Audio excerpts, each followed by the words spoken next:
السلام عليكم ورحمة الله. إن السلام الحمد ورحمة الله. لله نحمده ونستعينه ونستغفره ونعوذ بالله من شرور أنفسنا ومن سيئات أعمالنا. من يهده الله فلا مضل له ومن يضلله فلا هادي له، وأشهد أن لا إله إلا الله وحده لا شريك له، وأشهد أن محمدا صلى الله عليه وسلم عبده ورسوله. يا أيها الذين آمنوا اتقوا الله حق تقاته ولا تموتن إلا وأنتم مسلمون. يا أيها الناس اتقوا ربكم الذي خلقكم من نفس واحدة وخلق منها زوجها وبث منهما رجالا كثيرا ونساء، واتقوا الله الذي تساءلون به والأرحام إن الله كان عليكم رقيبا. يا أيها الذين آمنوا اتقوا الله وقولوا قولا سديدا يصلح لكم أعمالكم ويغفر لكم ذنوبكم، ومن يطع الله ورسوله فقد فاز فوزا عظيما. ألا إن أصدق الكلام كلام الله، وخير الهدي هدي محمد عليه الصلاة والسلام، وشر الأمور محدثاتها، وكل محدثة بدعة، وكل بدعة ضلالة، وكل ضلالة في النار. أما بعد فحياكم الله جميعا en cette soirée du dimanche. تفضل الأخ سمير سي tu as la date près de toi. نعم، dimanche 26 Jumada al-Oula 1442, correspondant au 10 janvier 2021. جزاك الله خيرا. Donc حياكم الله جميعا les admins, les gens qui sont présents avec nous. On commence Inch'Allah Ta'ala dans le livre de Cheikh Al-Barjis rahimahullah Ta'ala. Donc c'est le cinquième cours Inch'Allah Ta'ala du livre Al-Mu'taqad Sahih. Al-Mu'taqad Sahih. نعم. La croyance authentique de Abd Salam Al-Barjis rahimahullah Ta'ala. Retranscription de B. Ben Youssef, traduction des admins M. Kamal et H. Samir. Et ce livre, comme vous le savez, est expliqué par votre frère.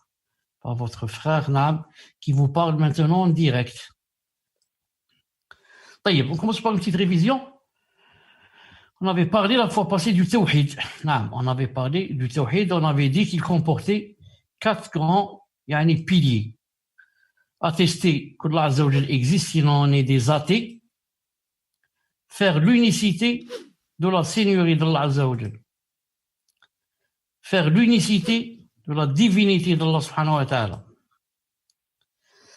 Et faire l'unicité des noms et des attributs d'Allah subhanahu wa ta'ala. Et maintenant, on est ici au 3e. Unifier Allah Azza wa Jal dans sa divinité. Alors qu'on a fait, le premier, on a fait le 2e dans la seigneurie, on a fait le 4e. Des noms et des attributs. Pourquoi c'est classé ainsi? Parce qu'on a dit que celui-là, le 4e, normalement, il est dans le 2e. Il est dans le tawhid de la seigneurie. Mais les contemporains l'ont fait sortir seul, ils l'ont dissocié pour lui donner l'importance qu'il mérite.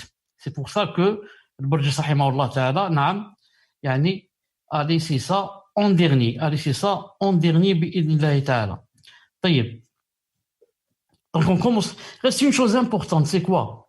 Quand on a dit que le tawhid se divisait en tawhid, la seigneurie, tawhid, la divinité, l'ibada, de l'adoration, et tawhid des noms et des attributs. D'où les savants se sont-ils basés pour faire comment dirais-je, pour faire le taqsim hada, pour classer ainsi. Ils sont basés sur quoi? Un verset, un hadith. Justement, vous allez voir. Un verset, Inch'Allah Ta'ala. Allah Ta'ala dit dans le Coran, Rabbu samawati wal ardi wa ma baynahuma fa'budhu wastabir li'ibadatihi. Hal ta'lamu lahu samiyya? Maryam 65. Rabbu samawati wal ard. Rabb, rububiyya. Wa ma baynahuma fa'budhu wastabir li'ibadatihi. Wa'budhu uluhiyya. Hal ta'lamu lahu samiyya? Asma wa sifat. Il est le Seigneur des cieux et de la terre et de tout ce qui est entre eux. Adore-le donc et sois constant dans son adoration. Lui connais-tu un homonyme? Maryam 65. Il est le Seigneur des cieux et de la terre et de tout ce qui est entre nous. Ça c'est quoi? C'est tawhid de la seigneurie. Il est le Seigneur des cieux et de la terre et de tout ce qui est entre nous. C'est toujours le même verset. Ensuite il a dit, adore-le donc et sois constant dans son adoration. Il demande quoi ici? Il demande le tawhid de la divinité. Il a dit adore-le et sois constant dans son adoration. Il a terminé l'aya par lui connais-tu un homonyme, lui connais-tu un semblable. Ça veut dire il n'a pas de semblable. C'est lui le majestueux, c'est lui le tout miséricordieux, c'est lui, c'est lui, c'est lui. Ça c'est quoi? Tawhid des noms et des attributs. Il n'a pas de semblable et d'homonyme. Donc c'est bien de connaître ce verset et de savoir qu'il est la base d'avoir classé comme ça le tawhid en 3 groupes, car certains peuvent te dire d'où tu détiens cela. Tu as tiré ça, tu tires ça de ta tête. Tu dis non, il y a un verset qui parle d'abord Seigneur, tawhid de la Seigneurie, ensuite tawhid de l'adoration, ensuite tawhid des noms et des attributs bi'idhnillahi ta'ala. On commence Allah Ta'ala. Avant de commencer donc le titre, c'est le Mu'taqad Sahih fi Tawhid Uluhiyya. Remarquez avec moi une chose, Uluhiyya ou Ilahiyya, c'est la même chose. Donc, on est déjà à la 10e diapo. Regardez en bas à droite, on est à la 10e diapo. Il y a 34, si on a 34. Bon, la 10e, alors que c'est la première, c'est la première. Maintenant, on va commencer le cours. Donc, si on va enlever 10, donc il reste 24 diapos. Donc, nous, Inch'Allah Ta'ala, on ne va pas les faire toutes aujourd'hui. On va faire la moitié du cours et la suite, Inch'Allah Ta'ala, ou bien demain, et si je ne peux pas demain, après-demain. Il ne faut pas que ça soit plus que après-demain. Pourquoi? Pour que, puisque on va diviser un cours en 2, pour que le lien reste entre les 2 cours, il faudrait ne pas tarder à le faire. Ne pas rester un mois ensuite faire le 2e cours. Sinon, il n'y aura plus de relation avec le premier. Donc, la suite, Inch'Allah Ta'ala, à 70% demain et à 80-90% Inch'Allah Ta'ala après-demain. Vous trouvez ça Inch'Allah Ta'ala sur le tweet et sur le site. تفضل الأخ كمال حياك الله. الله يحييكم. المعتقد الصحيح في توحيد الإلهية، ومن جملة اعتقاد أهل السنة إفرادهم الله تعالى بالعبودية، فلا يعبدون مع الله إلها آخر، بل يصرفون جميع الطاعات التي أمر الله بها أمر إيجاب أو استحباب لله وحده لا شريك له. La croyance authentique dans l'unicité de la divinité. Parmi la croyance des gens de la Sunnah et du groupe, le fait qu'ils vouent l'adoration exclusivement à Allah. Ainsi, ils n'adorent pas d'autres divinités avec Allah. Plutôt, ils vouent tous les actes d'obéissance qu'Allah a ordonnés, que ce soit pour l'obligatoire ou le préférable, à Allah seul, sans associé. Ahsant. Parmi la croyance des gens de la Sunna, on parle aujourd'hui quoi? La croyance authentique dans l'unicité de la divinité. L'unicité de la divinité, pour vous rappeler seulement, et ceux peut-être qui n'étaient pas présents dans les premiers cours là, cette unicité, c'est nous qui devons la faire par rapport à nous ce qu'on fait. Nous, on prie pour Allah, on fait zakat pour Allah, on fait le hajj pour Allah, on égorge pour Allah. Ça s'appelle tawhid, la divinité. Tawhid, l'adoration. Contrairement à tawhid, la seigneurie, c'est tawhid avec ce que fait Allah. C'est lui qui fait tomber la pluie, c'est lui qui donne les enfants, c'est lui qui donne la guérison, c'est lui ceci, c'est lui cela. Là, c'est la seigneurie, il est le seigneur des mondes. Je dois faire cette unicité, reconnaître qu'il est le seigneur des mondes avec ce qu'il fait, ce qu'il crée, ce qu'il. Non. Quant à le cours d'aujourd'hui, la croyance dans l'unicité, c'est ce qu'on fait nous. C'est nous qui faisons. C'est pas là ce qu'il fait lui. Donc, Al-Sunnah wal-Jama'a, qu'est-ce qu'ils font?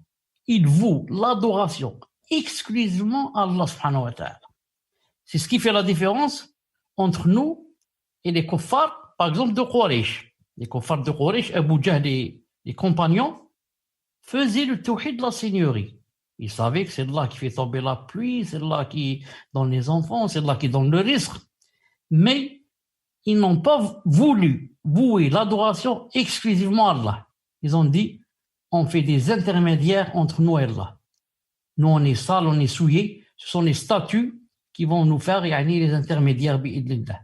Non. Tandis que nous, non. On voue l'adoration directe exclusivement à Allah subhanahu wa ta'ala.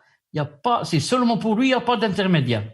Ainsi, Al-Sunnah wal-Jama'a n'adore pas d'autres divinités avec Allah. Plutôt, il voue tous les actes d'obéissance qu'Allah a ordonnés, que ce soit pour l'obligatoire ou le préférable, à Allah seul et sans associé. Tout ce que Allah subhanahu wa ta'ala a ordonné comme adoration, que ce soit obligatoire, comme faire le hajj ou la zakat. Ou seulement, recommandé, comme jeûner le lundi et jeudi. C'est pas obligatoire, c'est tout juste recommandé. Mais si on le fait pour Allah, sans associer. Donc, Al-Sunnah wal Jama'a ne font pas la différence par rapport à vouer exclusivement l'adoration à Allah. Ils font pas la différence entre l'obligatoire et le recommandé. Ils disent l'obligatoire, on le fait pour Allah, et le recommandé, ma'alish, on le fait pour tel marabout, tel tombe. Non, jamais. Tout pour Allah Ta'ala, Azza wa Jal. نعم.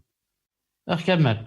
فلا يسجدون إلا لله ولا يطوفون إلا لله بالبيت العتيق ولا ينحرون إلا لله ولا ينظرون إلا لله ولا يحلفون إلا بالله ولا يتوكلون إلا على الله ولا يدعون إلا الله وهذا هو توحيد الألوهية. أحسنت سمير. est-ce que le son est bon? Le son il est bien? Naam, Cheikh, Allah يبارك. Oui, alhamdulillah, تفضل. Il ne se prosterne que pour Allah. Il ne tourne autour de la maison antique que pour Allah. Ils ne sacrifient de bêtes que pour Allah. Ils ne font des vœux que pour Allah. Ils ne jurent que par Allah. Ils ne placent leur confiance qu'en Allah. Ils n'invoquent qu'Allah. Et cela est l'unicité de la divinité. Naam, il ne se prosterne que pour Allah Azza wa Jal. Quiconque se prosterne pour autre qu'Allah subhanahu wa ta'ala, s'il était musulman, il devient mécréant, il devient apostat. S'il se prosterne pour autre qu'Allah subhanahu wa ta'ala. Non. Sauf bien sûr, s'il a perdu la raison, ou alors il est sous la contrainte. Par exemple, une personne lui a mis par exemple un revolver sur la tempe et lui a dit, tu vois cette statue ici de Bouddha, si tu te prosternes pas, je te tire une balle dans la tête. Non. S'il ne veut pas se prosterner, il est libre. Il dit, moi, je veux la shahada. Aïe, je ne prosterne pas. Mais s'il se prosterne, il a une excuse. À condition qu'il déteste ce qu'il fait. Et il le fait sous la contrainte. Jamais il n'aurait accepté cela si on n'avait pas menacé qu'on allait lui tirer une balle. Non. Et Allah subhanahu wa ta'ala, c'est lui qui a dit que dans la contrainte, l'insan, s'il fait du kufr, il est excusé. Mais il faudrait que ça soit une vraie contrainte. C'est pas seulement une menace. Écoute, si demain tu te prosternes pas à la statue, on va tirer une balle. C'est une menace. Il faudrait qu'il te prenne à l'endroit et il faudrait qu'il sorte le revolver et qu'il le mette. Non, qu'il le met sur la tempe et qu'il dise si tu fais pas, je fais ceci. Il faut pas que ça soit juste une menace, mais vraiment un grand danger. Il ne se tourne autour de la maison antique, la Kaaba, que pour Allah subhanahu wa ta'ala. Il ne tourne autour de la maison antique que pour Allah subhanahu wa ta'ala. Maintenant, de nos jours, à ce moment où je vous parle, si je vous disais j'ai vu ça, dans une vidéo au Sénégal, ou là au Congo, maintenant j'ai des doutes. Sénégal, Congo, ça ne sort pas de ces deux pays. Des gens, des soufis bien sûr, soufis jald, qui ont construit une Kaaba, exactement comme celle de la Mecque. Et les gens tournent autour d'elle. Et s'accrochent à son mur et lèvent les mains, font des doigts, embrassent avec le tissu noir. Et comme ça, de nos jours, dans un pays, l'un des deux pays que je viens de citer, j'ai vu de mes propres yeux. Et celui qui a fait ça, ce sont des soufis. Et ils prennent de l'argent de ces gens-là pour leur avoir donné la permission de tourner autour de la Kaaba, ou bien de faire le Hajj, ou bien de faire la Umrah, tout en attestant que ici, ou la Mecque, c'est la même chose. Si ce n'est pas, ici, c'est mieux que la Mecque. Ici, tourner ici autour de cette maison, c'est mieux que de tourner à la Mecque. Ça existe dans des pays musulmans. Au Congo, je pense que c'est un pays musulman, ou le Sénégal, c'est encore sûr que c'est un pays musulman. Non. Alors, Al-Sunnah wal Jama'a, le vrai croyant, ne tourne autour de la Kaaba que pour Allah Azza wa Jal. Allah Azza wa Jal. Vous connaissez tous le hadith de Omar ibn Khattab radiyallahu ta'ala anhu. C'est un hadith authentique. Quand on tourne autour de la Kaaba, c'est sunna aussi d'embrasser la pierre noire, si c'est possible. Sinon, avec la main, c'est tout. Quand il s'est approché de la pierre noire, il a dit Wallah al-Azim, si je n'avais pas vu le prophète sallallahu alayhi wa sallam, que je t'aurais jamais embrassé. Parce que je sais que ni tu donnes du bien, ni tu fais du mal. La tanfa' wa la tadur. Regardez. Je ne fais des choses que pour Allah. Peut-être le caillou ou la pierre, elle va croire que je fais ça, ou là les gens vont croire que je fais ça pour la pierre. Pour Allah Ta'ala. Wallahi, si je n'ai pas vu le prophète faire comme ça avec la pierre, Wallahi, je ne l'aurais pas fait. Il ne sacrifie de bêtes que pour Allah subhanahu wa ta'ala. Il ne sacrifie de bêtes que pour Allah subhanahu wa ta'ala. Certains croient que si par exemple j'ai eu un enfant, ma femme n'accouche pas, elle vient d'avoir un enfant, donc je suis très content, je vais sacrifier une bête. Peut-être qu'ils vont dire que ça, c'est un sacrifice qui n'est pas pour Allah. Pourquoi il n'est pas pour Allah? Parce qu'il est pour l'enfant. Oui, pour l'enfant. Mais je vais égorger en disant Bismillah, et c'est pour remercier Allah Ta'ala qui m'a donné cet enfant.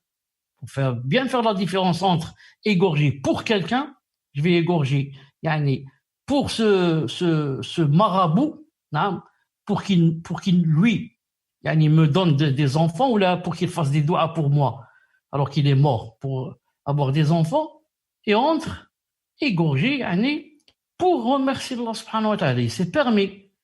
Je viens d'avoir un examen ou la mchaf, j'égorge une bête pour Allah subhanahu wa ta'ala, pour remercier Allah subhanahu wa ta'ala, c'est permis. Pourquoi d'ailleurs on égorge pour la aqiqa quand on a des enfants aussi? C'est pour remercier Allah subhanahu wa ta'ala. Ils ne font des vœux que pour Allah subhanahu wa ta'ala. Ils ne font des vœux que pour Allah subhanahu wa ta'ala. Le vœu c'est nadr. Ils ne font de vœux que pour Allah subhanahu wa ta'ala. Beaucoup de gens font des vœux, alors que le vœu à la base est ou bien haram ou bien makrouh, détestable. Sinon peut-être qu'il est haram. Il ne faut pas faire de vœux. Surtout le vœu qui demande la contrepartie. C'est quoi la contrepartie? C'est dire par exemple, Ya Allah, si vous me donnez la guérison, je vais égorger une bête. Ya Allah, si vous me faites réussir à l'examen, je ferai telle chose. Je donnerai 1000 €. Ya Allah, si j'arrive à trouver mon frère que j'ai perdu depuis des années, je jeûnerai 2 mois. Et comme ça. Tout ça, c'est pas bien de le faire. Ou bien c'est haram, ou bien c'est makrouh. Surtout que c'est quoi? C'est en contrepartie. Tu dis, si kada, alors je ferai telle chose. Ça veut dire, en d'autres termes, c'est comme si tu as dit, si tu me donnes pas, alors je fais pas ce que j'ai dit, ce que j'ai promis. Ya Allah, si vous me donnez un garçon, il n'y en a que des filles. Si vous me donnez un garçon, j'égorge une bête. Ça veut dire que si vous me donnez une fille, je n'égorge pas. Vous me donnez un garçon, sinon je n'égorge pas. Vraiment, c'est détestable. Vraiment. Et le prophète sallallahu alayhi wa sallam d'ailleurs, il a dit dans un hadith authentique de Abi Hurayra, et aussi venant de Ibn Omar radiyallahu ta'ala anhuma. Qu'est-ce qu'ils ont dit les deux? Ils ont dit que le prophète sallallahu alayhi wa sallam a dit La tanduru, ne faites pas de vœux pieux.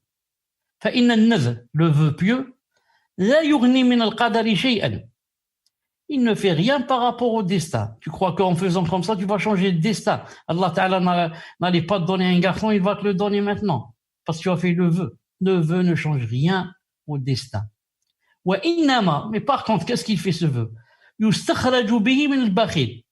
Allah subhanahu wa ta'ala, fait sortir, avec ce vœu qu'a fait la personne, il fait sortir, des choses de l'avare. Parce que celui qui dit ya Allah, si vous me donnez un garçon, j'égorge. C'est-à-dire c'est quelqu'un d'avare. Il n'égorge jamais un mouton, sauf si Allah Ta'ala lui donne quelque chose. Ya Allah, si je réussis au bac, je fais telle chose, je donne 100 €. Ah, si tu réussis, c'est tout. Donc, si tu réussis pas, jamais tu le donnes. Donc, Allah subhanahu wa ta'ala a inspiré cette personne qui a fait ce vœu juste pour lui faire sortir de lui de l'argent ou autre. Pourquoi? Parce qu'il est avare, bakhil. Voilà ce que fait le vœu pieux. Il fait rien d'autre, il change rien au destin. Naam. Taïb. Si quelqu'un va dire maintenant, taïb, et la personne qui fait un vœu, mais sans contrepartie, il dit seulement, ya Allah, je promets par exemple de jeûner, par exemple, 2 mois consécutifs, ou là, je fais le vœu de prier toute la nuit pendant 1 semaine, ou la femme, ça c'est un vœu pieux sans contrepartie. Il n'a pas demandé si ceci, cela. Et non, même celui-là, c'est pas bien de le faire. C'est pas bien. Pourquoi? Parce qu'il est possible que tu puisses pas le faire. Alors qu'il faut le faire maintenant après avoir fait le vœu. Et maintenant, tu as alourdi tes épaules d'une chose qui n'est pas obligatoire pour toi. Qui t'a dit que pour prier toute la nuit? Qui t'a dit de jeûner tous les lundis, tous les jeudis? Qui t'a dit ça de faire ça obligatoire? Toi, tu l'as rendu obligatoire, Allah Ta'ala ne l'a pas rendu obligatoire. Maintenant, si quelqu'un dit, mais Allah subhanahu wa ta'ala a dit dans le Coran, يوفون بالنذر ويخافون يوما كان شره مستطيرا. الإنسان 7.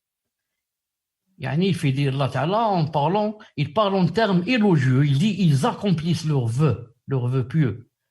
Et ils redoutent un jour dont le mal s'étendra partout, Yawm al-Qiyamah. Qu'est-ce qu'il a dit? Il a dit ils accomplissent leurs vœux. Et toi, c'est-à-dire moi, tu dis que non, ils ne doivent pas faire de vœux. Le vœu est détestable, makrouh, ou bien haram. Alors pourquoi Allah Ta'ala dit ils accomplissent, yufuna bin nadhr? On dit justement, il n'y a rien de contradictoire entre ce que j'ai dit et le verset. Pourquoi? Le verset a dit que maintenant qu'ils ont fait le vœu pieux, alors qu'il ne fallait pas le faire, alors ils doivent l'accomplir. C'est-à-dire à la base. C'est détestable ou bien haram de le faire.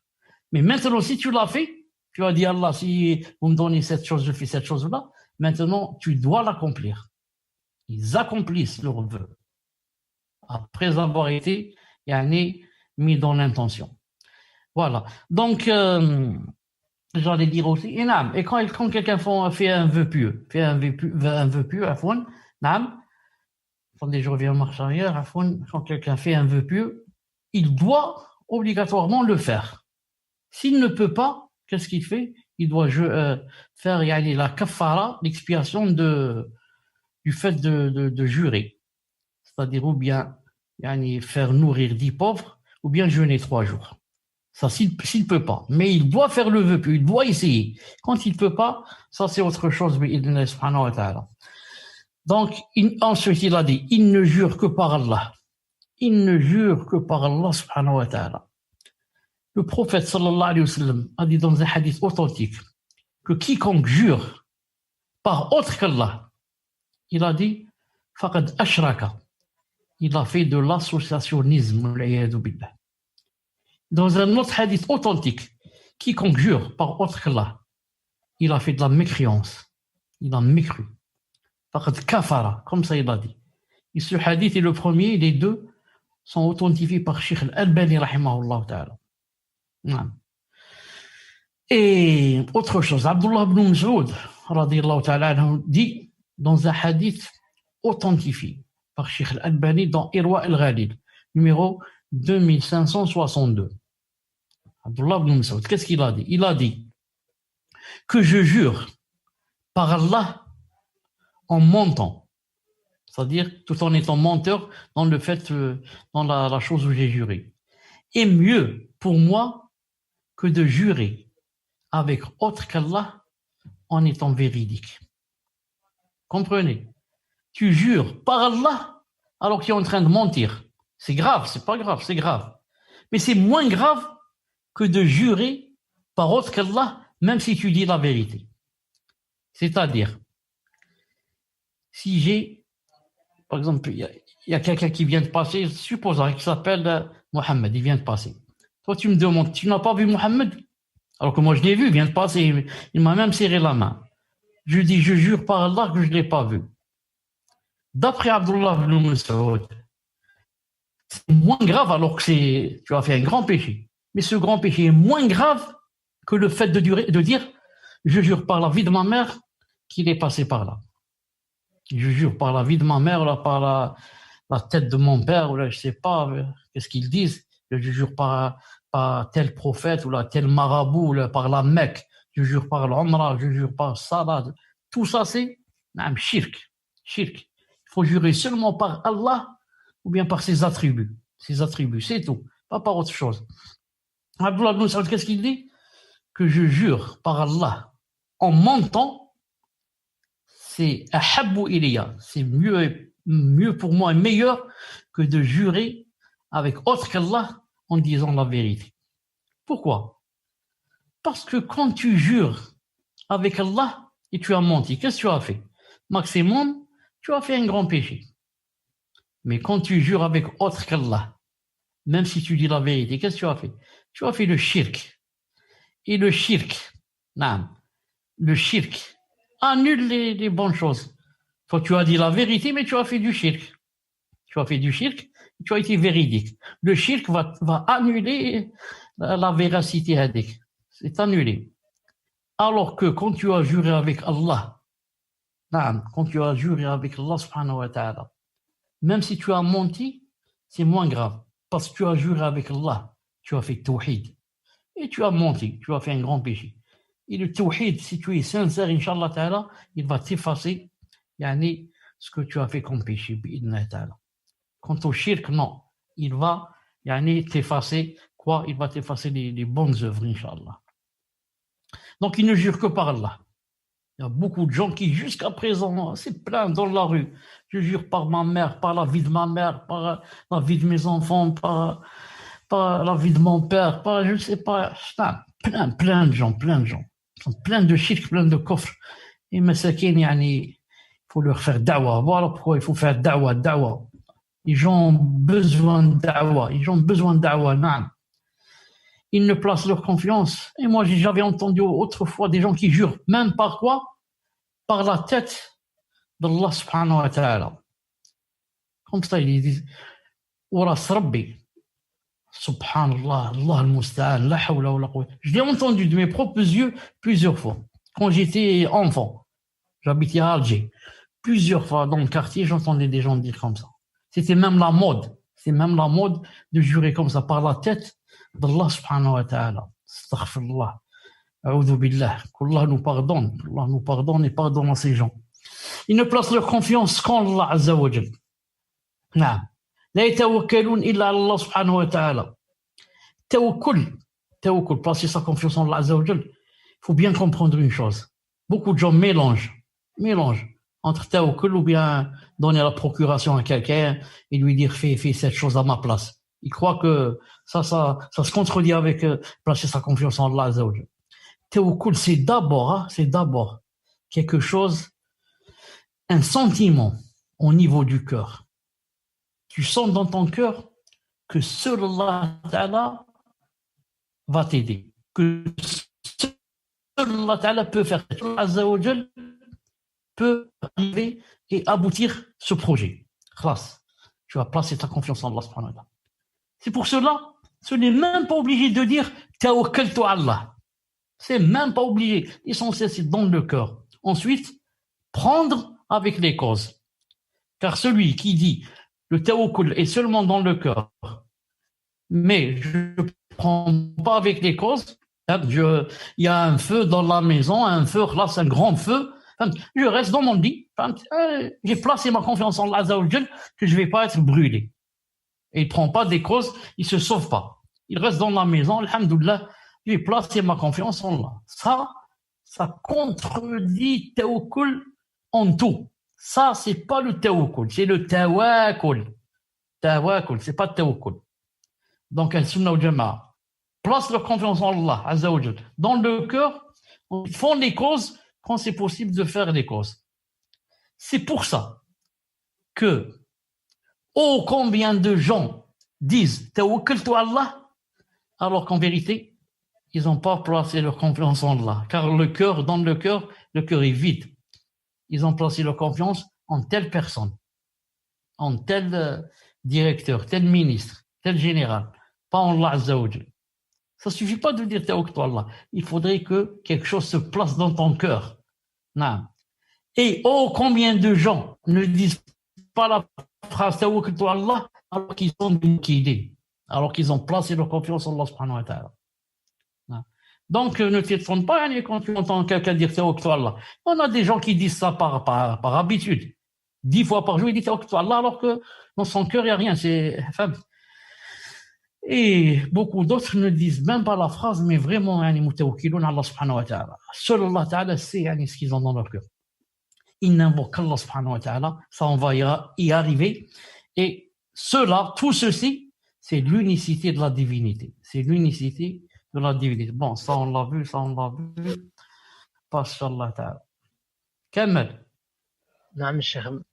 لا أرى الشاشة. نعم. قال تعالى الله ولا تشركوا به شيئا.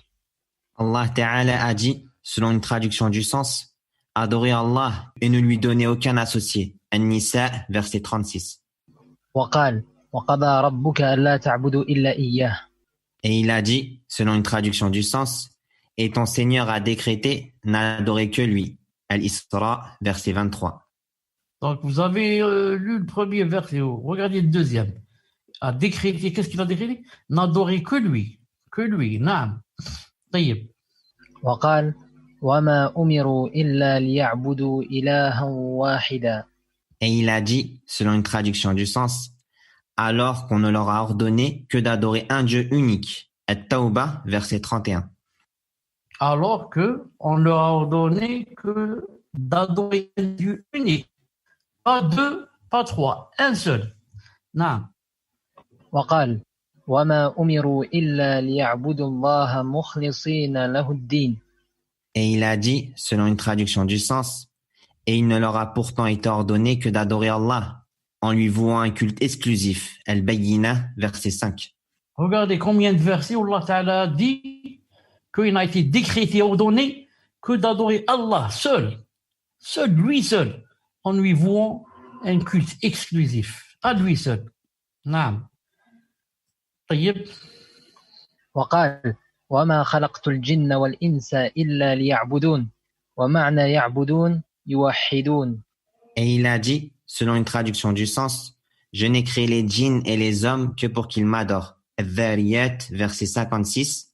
Et le sens de pour qu'ils m'adorent et pour qu'ils m'unifient. Pourquoi Allah subhanahu wa ta'ala a décrété, ordonné qu'on doit lui vouer à lui seul le culte exclusif. On ne doit pas faire associer d'autres avec lui. Soit dans la seigneurie, soit dans la divinité. Non. Mais surtout dans la divinité. Pourquoi? Parce qu'il y a d'ailleurs un hadith dans Sahih al-Bukhari. J'avais dans mon intention de le chercher, pour vous l'afficher, ensuite j'ai oublié. Ce hadith, qu'est-ce qu'il dit en ce sens? Chauffe. Imagine que la personne, par exemple, moi je vais donner un autre exemple, ensuite on va aller au hadith. Imagine que moi, par exemple, vous, on a un enfant. Donc on l'a fait grandir. On a patienté pour qu'il arrive jusqu'à 20 ans ou 25 ans. On a souffert pour y aller, le travail, pour lui acheter des vêtements, pour lui acheter des nourritures, pour ceci, pour y aller, l'école, pour qu'il devienne un homme. Et maintenant, moi je suis vieux, sa mère est vieille. Donc, qu'est-ce qu'on attend? Il est, masha'Allah, il est ingénieur ou le pilote ou je ne sais pas quoi. Il la paye, masha'Allah. Qu'est-ce qu'on attend de lui? Au moins qu'il fasse ce qu'il peut. Maintenant, nous, on ne peut pas travailler. Au moins qu'il fasse le minimum. Imaginez qu'il nous néglige totalement, moi, son père et sa mère. Et qu'il ne va pas se suffire à cela. Mais, ce qui est grave et pire, notre voisin ou la voisine du palier, chaque soir, il leur ramène, masha'Allah, des fruits de toutes sortes, des viandes de toutes sortes, des poissons de toutes sortes. Subhanallah, que va sentir son père et sa mère? Que va-t-il sentir? C'est celui-là pour lequel j'ai souffert.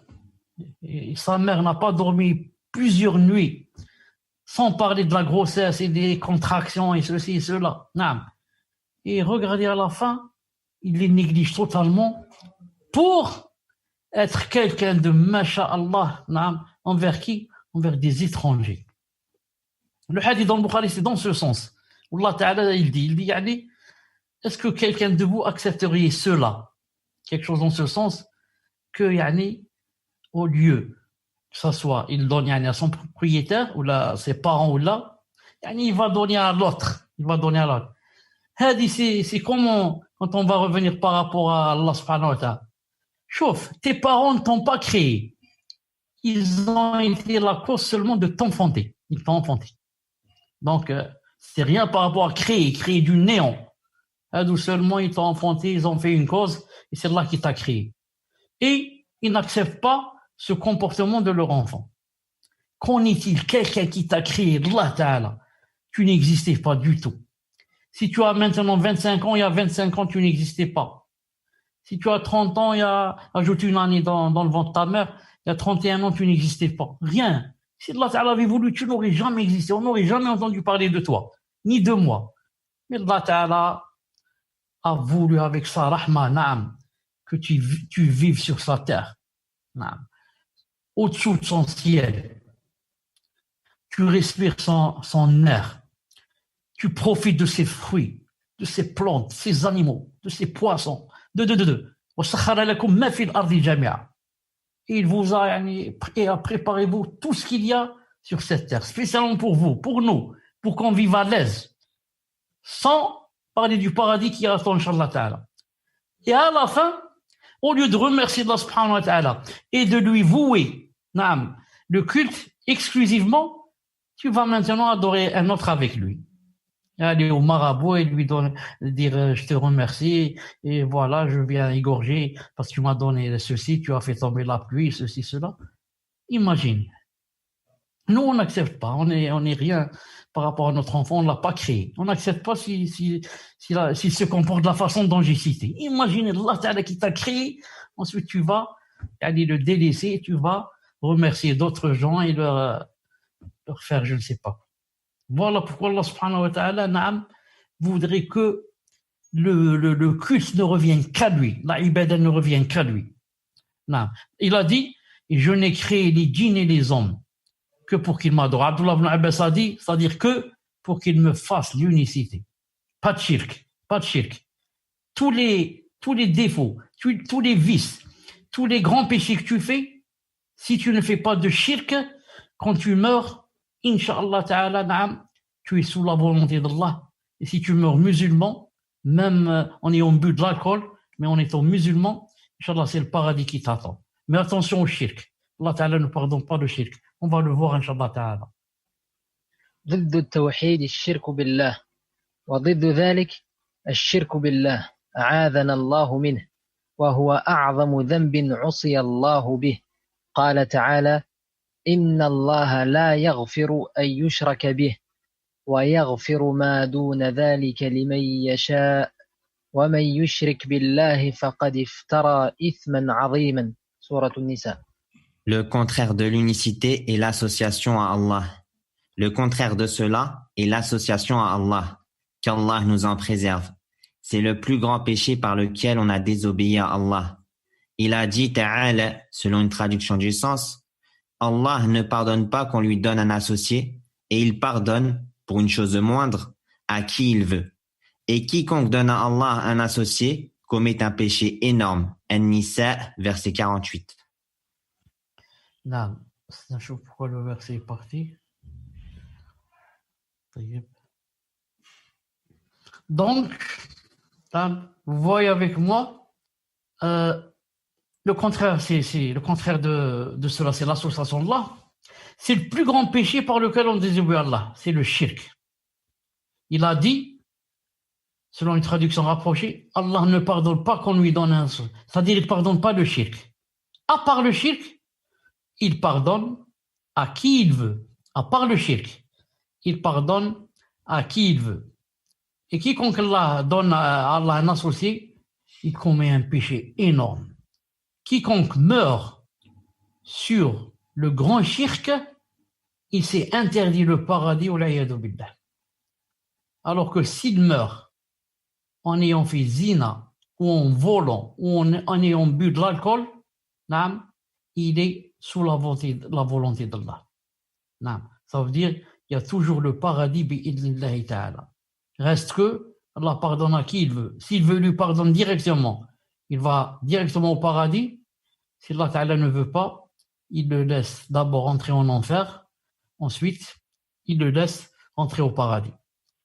Mais par contre, celui qui meurt avec le grand shirk, c'est trop tard pour lui. C'est très grave. Trop grave même. Très grave, trop grave. Ça interdit le paradis.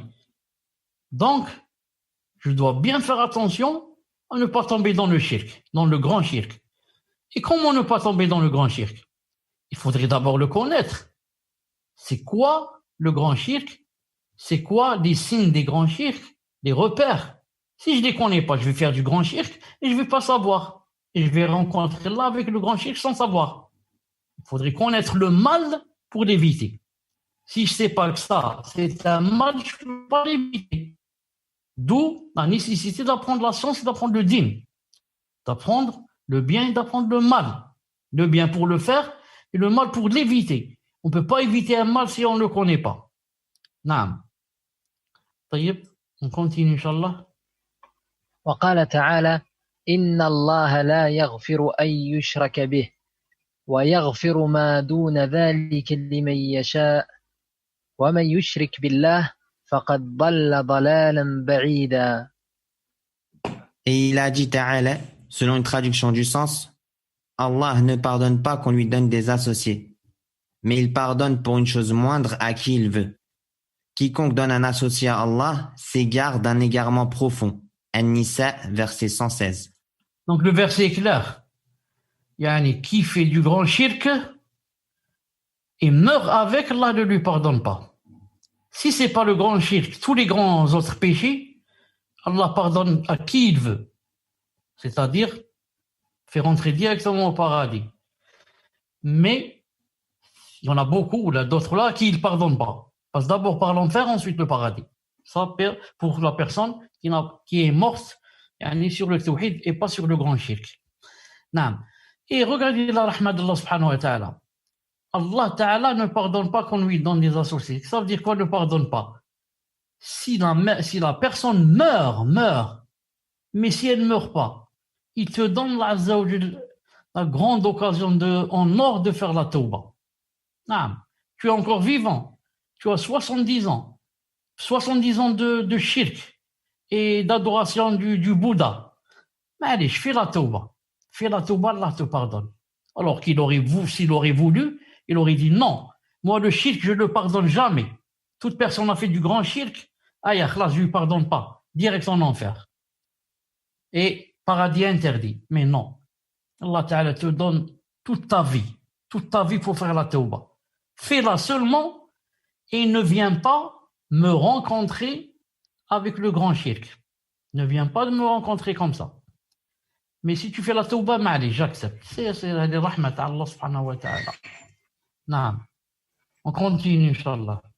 وقال تعالى حنفاء لله غير مشركين به ومن يشرك بالله فكأنما خر من السماء فتخطفه الطير أو تهوي به الريح في مكان سحيق. Et il a dit Ta'ala, selon une traduction du sens, vouez un culte exclusif à Allah, ne lui associez rien. Car quiconque associe à Allah, c'est comme s'il tombait du haut du ciel et que les oiseaux le happaient ou que le vent le précipitait dans un abîme très profond. Al-Hajj, verset 31.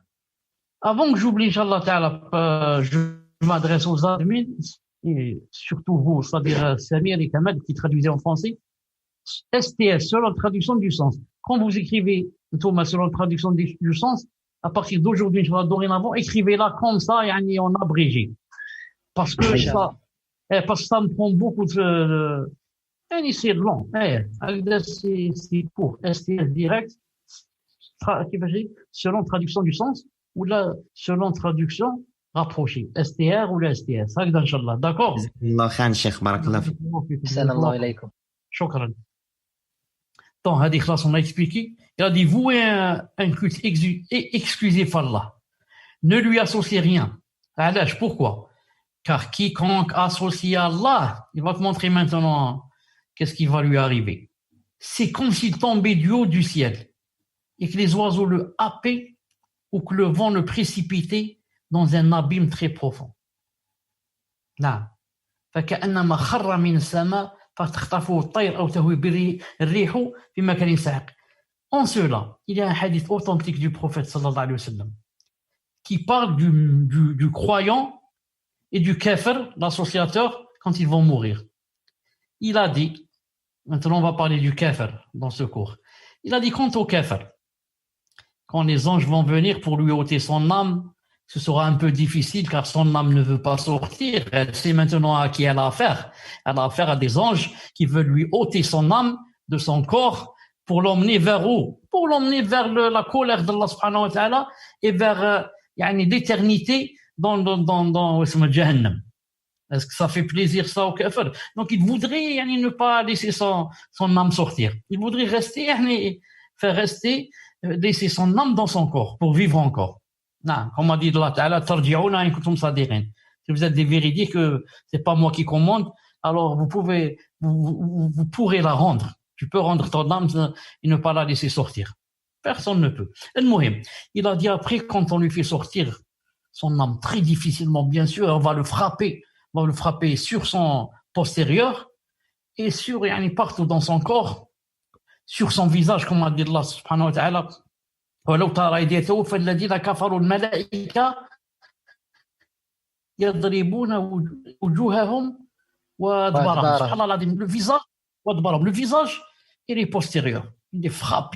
Nous on voit pas, bien sûr. Un kafir devant toi, tu le vois, il va mourir. Normal, peut-être même qu'il va sourire. Mais alors qu'il a été frappé par qui? Par des anges. C'est pas par un boxeur là, par des anges. Allahu Akbar. C'est la première punition ici, avant de rencontrer Allah. Ensuite, quand ils vont monter avec son corps, ils vont arriver au premier ciel, comme a dit le prophète Islam. Le ciel, c'est quoi? C'est plein de portails. Enfin, vous croyez que c'est un vide comme ça, des nuages ou là? Je ne sais pas combien de portails pour ouvrir. Et les anges qui ouvrent. Imaginez quand la personne a une petite villa, un petit château, imaginez le portail, un grand portail dehors avec des gens spécialement pour ouvrir. Imaginez le portail ou les portes du ciel. Maintenant, les anges, avant d'ouvrir, ils disent à ceux qui sont venus avec son âme, c'est qui celui-là? Il dit celui-là, c'est X, le kafir. Ah, le kafir là, ils disent on n'ouvre pas. Parce que Allah subhanahu wa ta'ala a interdit à tout kafir de monter vers le ciel. Il reste dans cette terre et il va ensuite sous la terre, à Jahannam. Jahannam se trouve dans tout profond de la terre. Il ne voit jamais le ciel ou là ce qu'il y a en haut. Donc maintenant, on ne va pas lui ouvrir la porte ou le portail pour rentrer. Est-ce que vous croyez que les anges vont le faire redescendre jusqu'en bas? Ils ne vont pas le faire redescendre. Qu'est-ce qu'ils vont faire? Ils vont le jeter d'en haut. Il a dit, c'est comme s'il tombait du haut du ciel. Pourquoi? C'est le mouchrik. Comme ça va lui arriver. Il va être jeté du haut du ciel. Après qu'on ait ôté son âme. Et que les oiseaux le happent de tous côtés. Que le vent le jette dans un abîme très profond. Il va tomber dans quoi? Il va tomber dans sa tombe. Les anges, quand ils vont jeter du ciel, il va tomber spécialement dans sa tombe. Imaginez quand quelqu'un tombe seulement du 5e étage, ou du 10e, ou là, imaginez ce qu'il ressent alors qu'il est en pleine chute. Qu'est-ce qu'il ressent? Il dit dans quelques secondes, je vais frapper avec la terre, je vais être écrasé, subhanallah. Qu'est-ce qui va se passer? La peur qu'il va avoir dans le cœur. Alors, celui qui tombe du 5e ou du 10e, qu'en est-il celui qui tombe des millions de kilomètres d'en haut. Allah Ta'ala nous préserve. Tout ça, c'est le grand shirk. Voilà la faute du grand shirk. La faute du grand shirk. نعم. تفضل. وقال تعالى وإذ قال لقمان لابنه وهو يعظه يا بني لا تشرك بالله إن الشرك لظلم عظيم. Et il a dit Ta'ala, selon une traduction du sens, et lorsque Luqman dit à son fils en le conseillant, « Oh mon fils, ne donne pas d'associé à Allah, car l'association à Allah est vraiment une injustice énorme. » Luqman, verset 13. Vraiment une injustice. C'est Allah Ta'ala qui t'a créé et toi tu vas remercier d'autres et leur égorger et peut-être même jeûner pour eux et leur donner je ne sais quoi et tu donnes rien à Allah subhanahu wa ta'ala, même pas, Allah Ta'ala n'a pas besoin de tout ce que tu as, mais même pas le remercier, même pas dhikr, même pas shukr, ni salat, ni rien. C'est vraiment ça une grande injustice. Comme j'ai donné tout à l'heure l'exemple du voisin. Regardez Luqman, c'est pas un messager, ni un prophète. C'était juste quelqu'un auquel Allah subhanahu wa ta'ala a donné la grande sagesse et la hikmah. Qu'est-ce qu'il dit à son fils? « Oh mon fils ». Apparemment, quand il lui parle maintenant, c'est un jeune. Apparemment, peut-être qu'il a 10 ans, 12 ans. Apparemment, je ne sais pas quel âge qu'il a. Ne donne pas d'associé à Allah subhanahu wa ta'ala. Regardez la da'wa des gens de la sagesse. Qu'est-ce qu'ils disent à leurs enfants? Ils leur apprennent le tawhid, déjà très petit, déjà jeune, tout jeune, pour qu'ils naissent sur le tawhid. Ils grandissent sur le tawhid. Ils connaissent déjà le tawhid, c'est quoi? Ils connaissent c'est quoi le shirk. Ensuite, quand tu lui dis, oh mon fils, ne donne pas d'associé à Allah. Il lui explique pourquoi. Car l'association est vraiment une injustice énorme. Il lui montre que quiconque meurt ainsi, il a tout perdu. Il a perdu le grand paradis, l'éternel paradis. Si au moins je perds le paradis et Allah Ta'ala me rend poussière, classe, je sais plus ce qui se passe, je ne ressens rien, classe, je deviens néant. C'est pas comme ça. Tu ne deviens pas néant. Tu vas rentrer à Jahannam. Tu as perdu le paradis et en plus de cela, c'est Jahannam qui attend pour y rester éternellement. Imaginez le mustalah éternellement, c'est vraiment quand tu vas essayer de le concevoir, ça va pas rentrer dans la tête. Éternellement. 1000 ans, 2000, 3000, 100 000, 1 milliard, 10 000 milliards, 1 billion, 1 trillion, 1 كذا نعم. Sans qu'il meure, ni qu'on lui diminue un peu du châtiment. Non, les deux, il n'y a pas. Ni tu meurs, alhamdoulilah, il n'y a plus rien, je ressens rien, ni on diminue du châtiment. Au contraire, à chaque fois que ta peau est brûlée, une peau neuve vient prendre sa place. Une peau neuve. كلما نضجت جلودهم بدلناهم جلودا غيرها.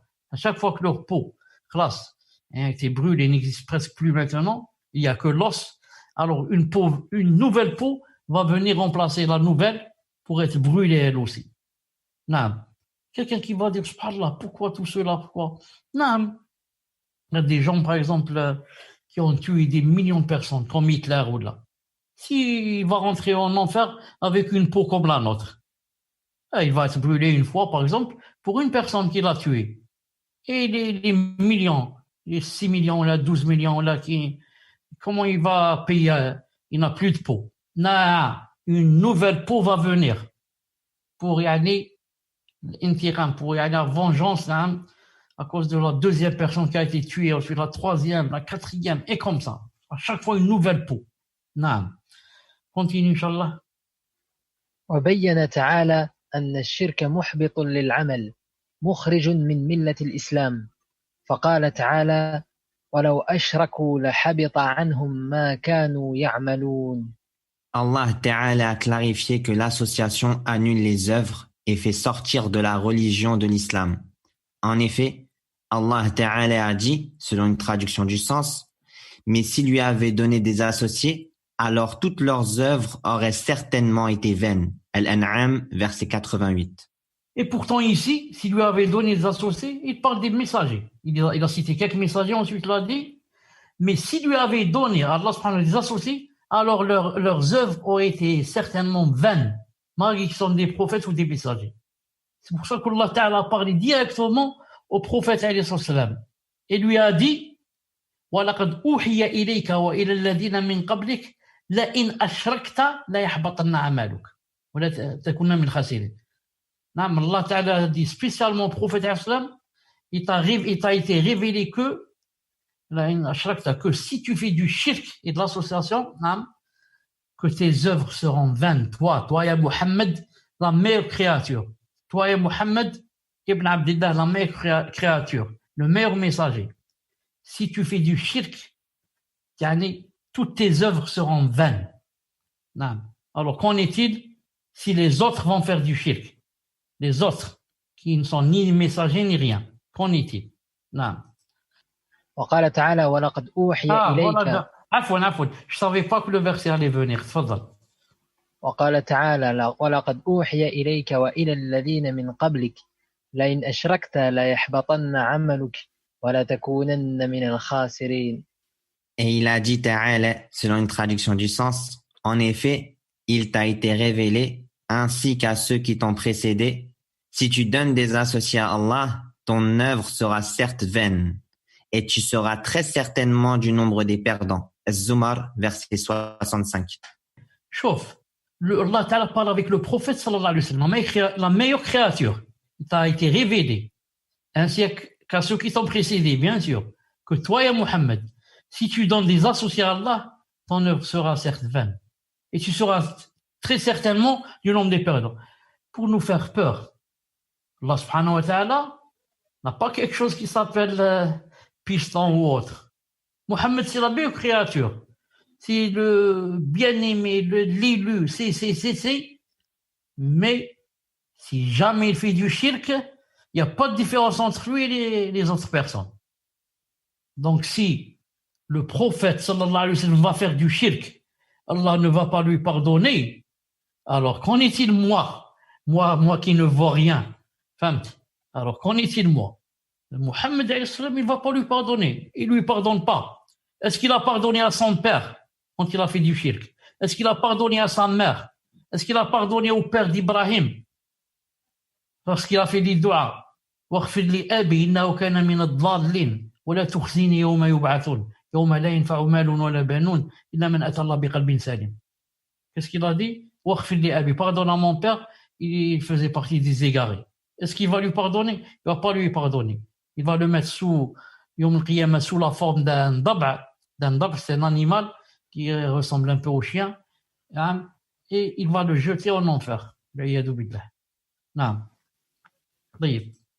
وفي صحيح مسلم عن جابر بن عبد الله رضي الله عنه أن رسول الله صلى الله عليه وسلم قال من لقي الله لا يشرك به شيئا دخل الجنة ومن لقيه يشرك به شيئا دخل النار.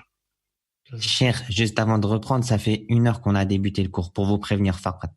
Allah jazakallahu khairan. Yeah, comme Cheikh. On va arriver au 20e, je crois qu'on arrête. Tfadal. Naam.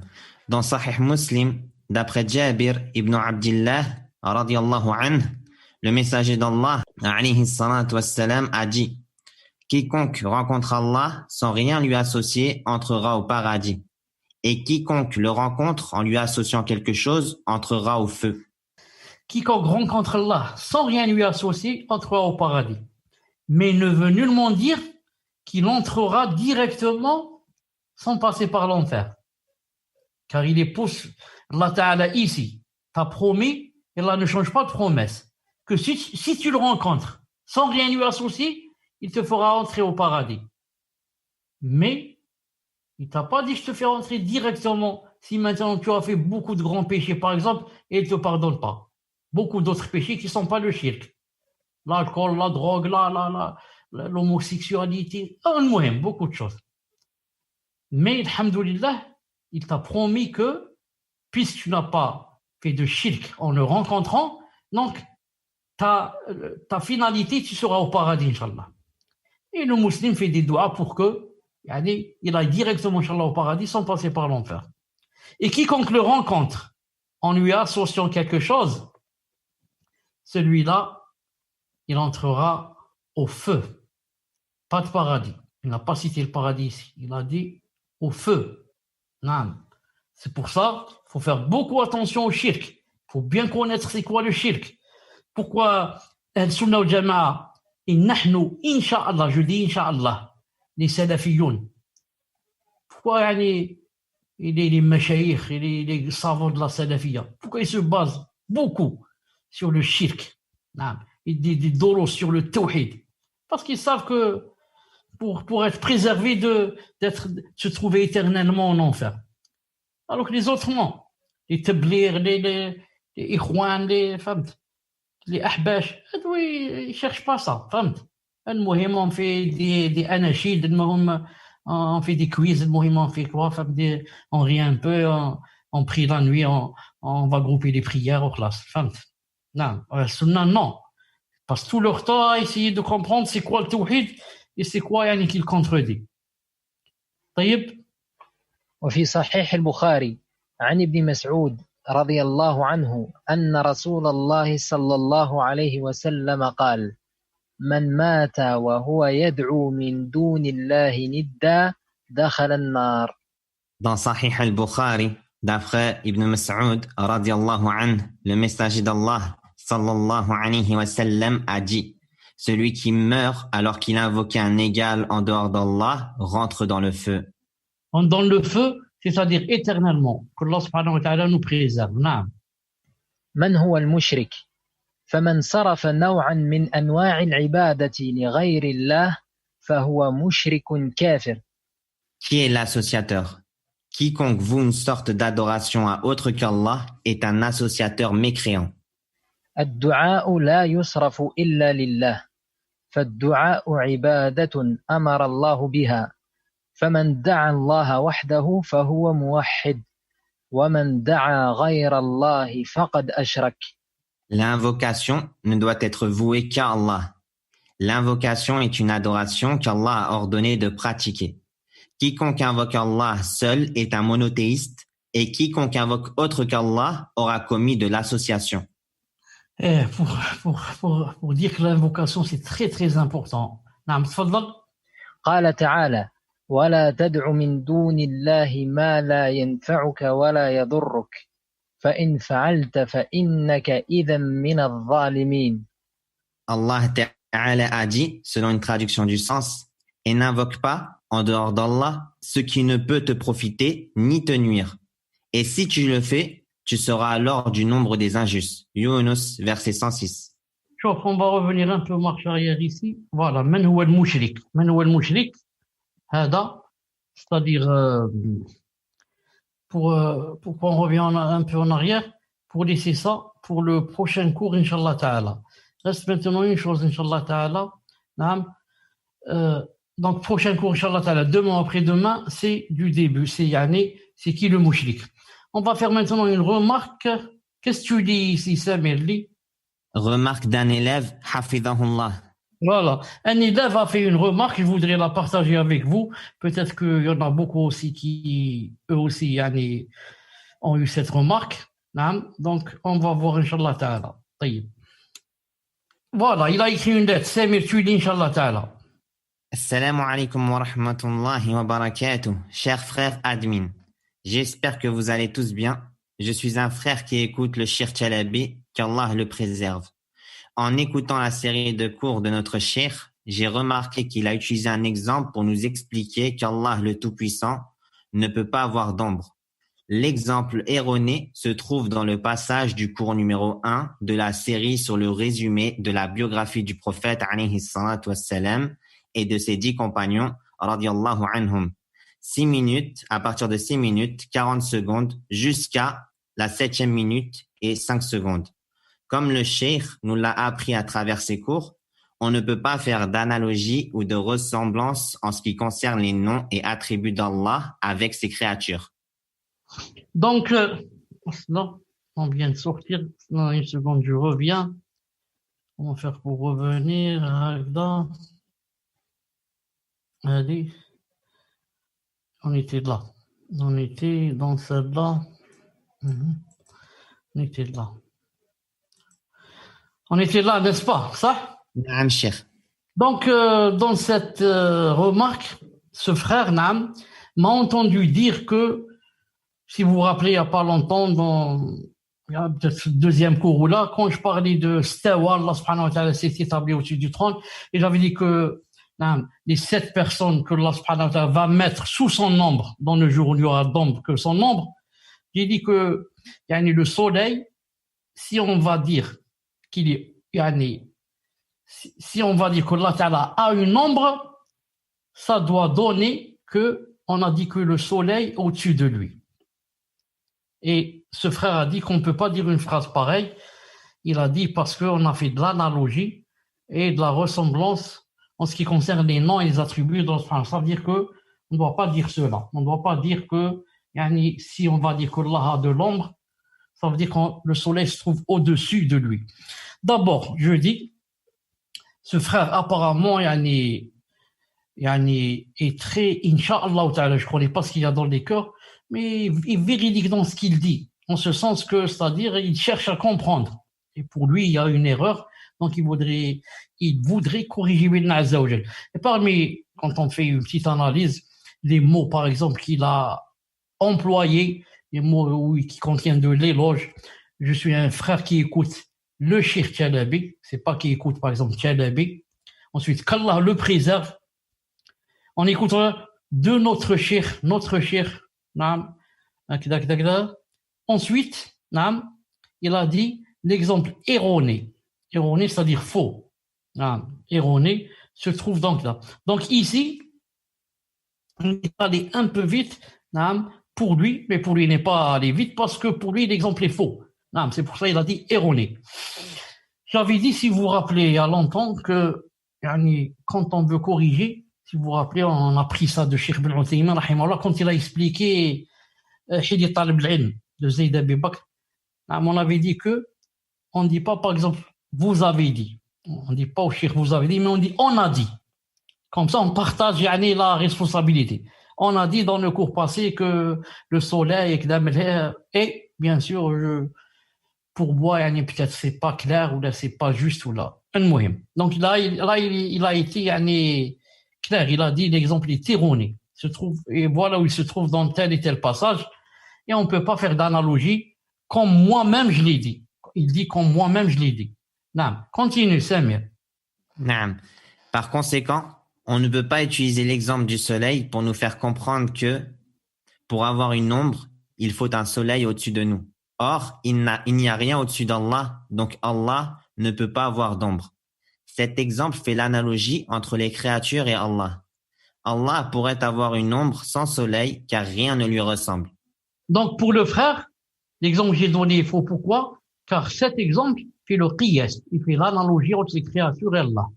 Il dit qiyas, puisque les créatures ont, s'ils ont de l'ombre, ça veut dire le soleil au-dessus d'eux. Donc, Allah aussi, si on va dire là de l'ombre, ça veut dire le soleil au-dessus de lui. Pour information, j'ai bien compris qu'Allah n'a pas d'ombre, car le hadith parle d'une ombre créée par Allah, où ces ombres sont 30 d'après un autre hadith. Je signale juste l'exemple du soleil qui a été choisi, qui me semble une erreur. Ici, il dit, il me semble, l'âme, il n'est pas très sûr. Au début, il avait dit qu'il était erroné. Maintenant, il descend d'un cran. Il dit, il me semble. Peut-être qu'il a un peu de doute. Désolé pour la longueur du texte. Moi, j'aurais répondu directement à ce frère en lui envoyant la réponse à lui, mais j'ai préféré faire profiter les autres qui, peut-être eux, ont pensé la même chose que lui, ou peut-être lui, je ne sais pas, peut-être qu'il a dû aussi envoyer ça à un ami ou à un frère, ou là, et lui dire, le cheikh s'est trompé dans ça. Donc, l'autre aussi a une shubha. Donc, voilà la réponse, Inch'Allah Ta'ala. Voilà la réponse, Inch'Allah Ta'ala. Je laisse Cheikh Ibn Uthaymin, rahimahullah Ta'ala, lui, c'est lui qui va répondre. ولكن هنا مسألة أحب أن أنبه عليها، وهي أن بعض الطلبة يظنون أن المراد بالظل في ظله يوم لا ظل إلا ظله أنه ظل الرب عز وجل. Il y a là un sujet sur lequel je voudrais attirer l'attention, c'est que certains étudiants croit que ce qui est voulu de l'ombre, dans son ombre, le jour où il n'y aura que son ombre. Il croit que c'est l'ombre du Seigneur Azza wa Jal. هذا ظن خاطئ جدا لا يظنه إلا رجل جاهل. Et ceci est une fausse conjecture. Et ne pense cela qu'un homme ignorant. المعلوم أن الناس في الأرض وأن الظل هذا يكون من الشمس عن الشمس، فلو قدر أن المراد به ظل الرب جل وعلا لازم من هذا أن تكون الشمس فوق الله. Or, c'est connu que les gens sont sur la terre et que cette ombre provient du soleil. Alors, si on va supposer que cette ombre, c'est l'ombre d'Allah subhanahu wa ta'ala, ça va donner absolument que le soleil se trouve au-dessus. Vous avez bien entendu ce qu'a dit Cheikh Ibn Othaymin. C'est pas il a dit ce que j'ai dit. Moi, j'ai dit ce qu'il a dit lui. Parce que moi, quand j'ai dit ça dans le cours, j'avais lu ça chez lui il y a des années. Mais il m'est pas venu à la tête que c'est lui qui a dit ça. Ça fait, j'ai oublié. Ça, c'est devenu maintenant de ma thaqafa à moi. Mais je savais que c'était un savant qui a dit ça, mais qui exactement, j'ai oublié. C'est pour ça que dans mon cours, j'ai pas cité Cheikh Ibn Othaymin. Mais j'étais sûr de ce que je disais. Cheikh Ibn Othaymin, vous l'avez entendu lui-même, il dit que si on va dire qu'il a de l'ombre, ça veut dire que le soleil est au-dessus de lui. Donc, il n'a pas fait rentrer ça dans l'analogie ou bien ceci ou bien cela. Voilà, Inch'Allah Ta'ala, pour le cours d'aujourd'hui. On va se rencontrer, comme j'ai dit, demain ou après-demain, bi'idnillahi ta'ala. Subhanak Allahumma bihamdik, shahadu an la ilaha illa ant, astaghfiruka wa atubu ilayk. Assalamu alaykum wa rahmatullahi wa barakatuh. Alaykum assalam. Jazakallah khairan, Cheikh. Barakallah fikum, Cheikh. On était très contents de reprendre les cours. وعليكم السلام ورحمة الله وبركاته. مرحبا بن يوسف، بارك الله فيكم جميعا. نعم، جزاكم الله خيرا، شكرا.